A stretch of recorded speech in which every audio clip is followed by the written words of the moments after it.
Secara garis besar, kita sudah membicarakan bahwa proses pemisahan pada ada pergerakan massa zat antar fase pelarut. Zat terlarutnya bergerak, misalkan juga ada yang ada di fase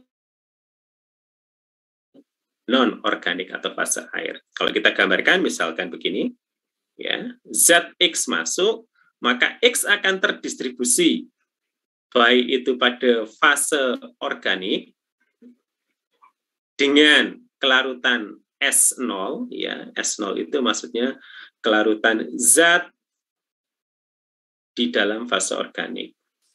Di fase air, kelarutannya kita nyatakan sebagai SA. Nah, banyaknya zat yang terdistribusi ke fase organik, tadi sudah kita nyatakan sebagai S0. Ya, bukan S0 ya, maksudnya SO lah kira-kira begitu. Zat terlarut atau solute yang ada pada fase organik. Sedangkan Fa, fase air ini, zat terlarutnya kita nyatakan sebagai solute yang ada pada fase air. Nah, selama temperatur dan tekanan tetap, ya, maka perbandingan zat X yang terdistribusi ke fase organik maupun ke fase air itu akan tetap.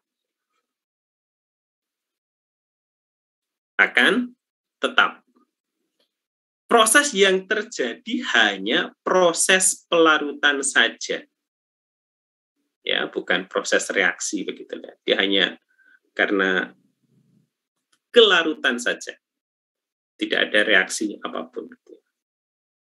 Nah, selama temperatur dan tekanannya tetap, ya, maka jumlah zat yang terdistribusi ke fase organik maupun fase air itu juga akan tetap.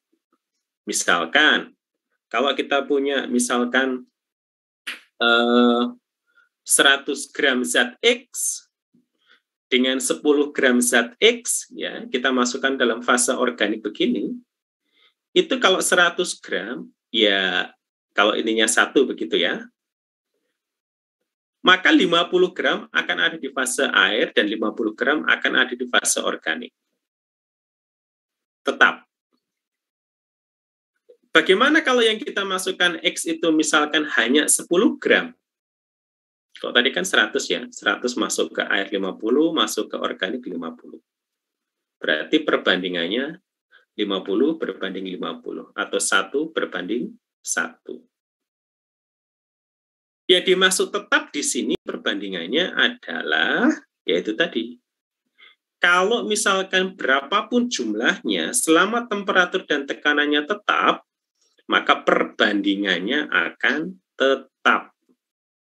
Misalkan saya turunkan tidak 100 gram, tapi hanya 10 gram. Ya 10 gram itu akan terdistribusi 5 gram di fase organik dan 5 gram di fase air. Gitu ya. Oke. Nah, perbandingan ini dinyatakan sebagai hukum distribusi. Yang dinyatakan sebagai koefisien distribusi atau partisi. Nah, di dalam hukum distribusi ini dirumuskan ya, ini saya beri notasi 1 ini maksudnya adalah ini persamaan pertama, persamaan 1. Bahwa koefisien distribusi dapat dinyatakan sebagai kadar zat terlarut yang larut pada pelarut pertama. Atau kalau lebih eksplisitnya pada pelarut organik. Sementara C2 adalah zat terlarut yang terdistribusi pada fase pelarut kedua, atau lebih tepatnya ke fase air. Gitu ya.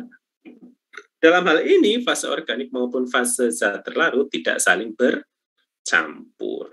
Nah, maka biasanya yang C2 ini dinotasikan sebagai pelarut air atau yang sejenis yang sifatnya hidrofilik. Sementara yang satu ini mewakili sebagai pelarut yang hidrofobik dan biasanya adalah jenis-jenis pelarut organik. Nah, dengan demikian, jika ada ion-ion anorganik atau senyawa organik polar, sebagian besar akan terdapat pada fase air. Ini ya yang sudah kita bahas sedikit kemarin di pemisahan dengan reaksi pengendapan. Bahwa ada kecenderungan senyawa-senyawa yang memiliki gugus polar atau bermuatan akan cenderung berada pada fase air. Itu kata kunci yang pertama. Nah, kalau begitu, kalau kita mau memisahkan senyawa-senyawa bermuatan dari pelarut air atau yang sejenis, apa yang harus kita lakukan? Ya, membuat ion-ion tersebut menjadi tidak bermuatan dengan cara reaksi pengendapan. Oke, next. Nah, sedangkan senyawa organik yang memiliki gugus nonpolar, ya, sebagian besar akan berada pada fase organik atau pelarut organik. Maka agar bisa terdistribusi dengan baik, suatu zat harus mempunyai sifat ya yang sesuai dengan pelarutnya. Atau kalau mungkin di kimia dasar Anda mengenal istilah like dissolve like. Jadi zat yang memiliki kemiripan sifat akan cenderung melarut kepada pelarut yang sejenis. Nah, dalam hal larutan encer, faktor kadar tidak mempengaruhi koefisien distribusi. Ini highlight juga ya. Kenapa? Karena koefisien distribusi hanya dipengaruhi oleh temperatur dan tekanan. Tadi sudah kita sampaikan, kalau saya punya 100 gram zat X, kalau dia koefisien distribusinya 1, berarti akan terdistribusi ke fase organik 50, ke fase air 50. Kalau saya hanya memberikan 10 gram, ya akan terdistribusi 5 di organik, 5 di fase air. Dan rasio atau perbandingannya atau koefisien distribusinya tetap 1. Baik mau dikasih 100 maupun yang 10 gram tadi. Gitu ya.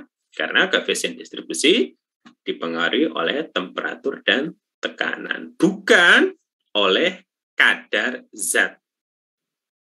Tapi ketentuan ini ya, highlight-nya adalah dalam larutan yang encer gitu.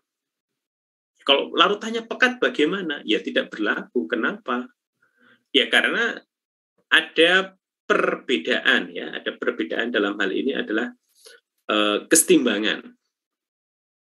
Yang mana fasenya itu nanti akan berubah begitu. Tapi dalam kondisi yang dalam tanda kutip ideal, dalam larutan encer, koefisien distribusi hanya dipengaruhi oleh tekanan dan temperatur. Oke, itulah sebabnya kalau nanti Anda belajar di kimia lingkungan, ketika Anda mengukur sampel, maka salah satu faktor yang harus diperhatikan adalah temperatur dan tekanan ketika Anda melakukan pengukuran atau ketika melakukan sampling lingkungan. Oke, next. Nah, distribusi spesies tunggal, ya, spesies tunggal misalkan itu hanya X ya, maksudnya zat yang mau dipisahkan itu hanya satu spesies tunggal, misalkan X begitu dari campurannya. Sehingga senyawa hasil, ya, senyawa hasil tidak mempengaruhi harga KD. Ini maksudnya tadi yang penekanannya bahwa untuk spesies tunggal larutan encer temperatur dan juga tekanan itu yang berpengaruh terhadap nilai KD-nya. Nah, untuk spesies tunggal tadi ya, ini salah ketik ini. KD tidak dipengaruhi oleh spesies tunggalnya. Maaf, saya salah ketik yang ini. Ya, KD tidak dipengaruhi oleh spesies tunggalnya. Nah, itu kalau spesiesnya tunggal. Tunggal dalam artian tidak terjadi perubahan spesies. Misalkan ya, misalkan kita ambil contoh asam benzoat atau HB. Asam benzoat kalau sebagai spesies tunggal, ya asam benzoat saja sebagai HB. Tidak boleh dia terdisosiasi menjadi H+ dan anion benzoat atau benzoat minus. Kalau sudah jadi begitu berarti kita punya 3 spesies, yaitu asam benzoat sebagai HB, kemudian spesies H+ dan anion benzoat. Itu berarti sudah 3 spesies kimia. Tapi kalau tidak terjadi disosiasi atau ionisasi tadi, maka kita hanya punya 1 spesies tunggal, yaitu asam benzoat saja. Nah, supaya tidak terjadi ya, karena yang namanya asam di dalam air, itu kan, apa sih yang dimaksud dengan asam? Kalau salah satu definisi yang paling awal mengatakan asam adalah senyawa-senyawa yang di dalam air akan menghasilkan spesies H+ atau menghasilkan proton. Kalau sudah jadi proton, berarti ada perubahan spesies dong dari asam benzoat ini. Yang tentunya nanti ini akan berpengaruh terhadap hasil dari pemisahan asam benzoat. Nah, supaya asam benzoat tadi tidak mengalami deprotonasi atau ionisasi dalam air, maka di dalam fase airnya akan lebih baik jika dibuat asam dengan penambahan asam, bisa dengan asam klorida atau asam sulfat yang lainnya. Untuk apa? Untuk menekan supaya asam benzoat masuk ke dalam pelarut organik, pelarut eter misalkan. Karena kalau masih dalam pelarut air, kita susah untuk mengambil asam benzoat dari campurannya. Gitu ya. Nah, contohnya adalah begini. Untuk distribusi normal atau pelarutan atau terjadi interaksi yang terjadi semata-mata hanya pelarutan zat terlarut, hanya semata-mata pelarutan zat terlarut, tidak terjadi interaksi kimia, tidak terjadi reaksi pembentukan dimer, pembentukan kompleks, dan sebagainya.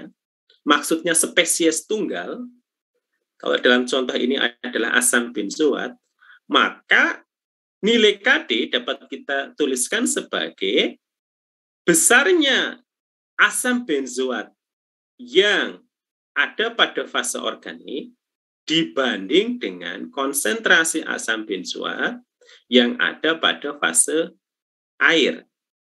Ini kesetimbangan distribusinya. Ini disebut sebagai, saya tuliskan sebagai keadaan A ya, sebagai ilustrasi awal. Nah, ini koefisien distribusi berlaku jika hanya ada spesies tunggal yang dipisahkan. Artinya spesies tersebut tidak mengalami reaksi tambahan, entah itu reaksi pengomplekan, entah itu reaksi dimer, atau ionisasi, disosiasi, dan sebagainya. Kalau itu tidak terjadi, maka ini rumusannya. Kesulitan akan muncul atau akan terjadi bila apa? Nah, kan Anda tahu bahwa tadi sudah saya sampaikan, ini dia. Asam benzoat sendiri di samping sebagai asam benzoat yang larut di dalam pelarut air, dia di air juga akan mengalami disosiasi menjadi H+ dan ion benzoat minus. Ini